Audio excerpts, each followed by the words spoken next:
মেহেরপুরের মুজিবনগর উপজেলা স্বাস্থ্য কমপ্লেক্সে চিকিৎসকের ১৭টি পদ থাকলেও কর্মরত মাত্র ৩ জন। তৃতীয় ও চতুর্থ শ্রেণীর বেশিরভাগ পদই ফাঁকা।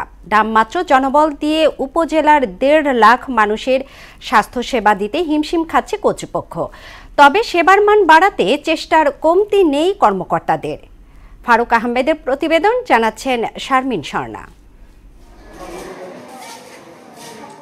মেহেরপুর মুজিবনগর উপজেলা স্বাস্থ্য কমপ্লেক্সটি কাগজে কলমে 50 শয্যা হলেও কার্যক্রম চলছে 31 শয্যার। ইনডোর ও আউটডোর চালু করা সহ 50 শয্যায় উন্নীত হলেও জনবল অনুমোদন সহ 50 শয্যায় সুযোগ সুবিধা চালু হয়নি। চিকিৎসক, নার্স, ওয়ার্ড বয়, পরিচ্ছন্নতা কর্মী সহ বিভিন্ন পদে জনবল সংকটের কারণে 1.5 লাখ মানুষের সেবা দিতে হিমশিম কর্তৃপক্ষ।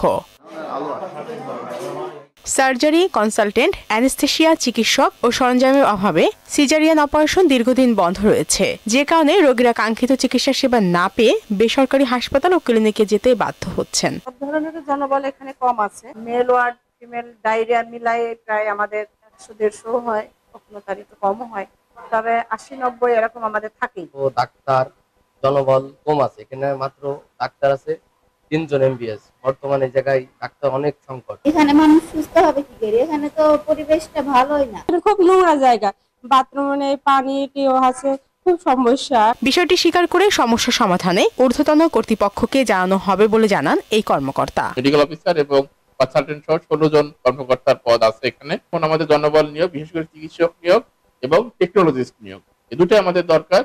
আমরা ঊর্ধ্বতন কর্তৃপক্ষকে জানিয়েছি। প্রয়োজনীয় জনবল নিয়োগ দিয়ে উপজেলাবাসীর স্বাস্থ্যসেবা নিশ্চিত করবে কর্তৃপক্ষ, এমন প্রত্যাশা স্থানীয়দের।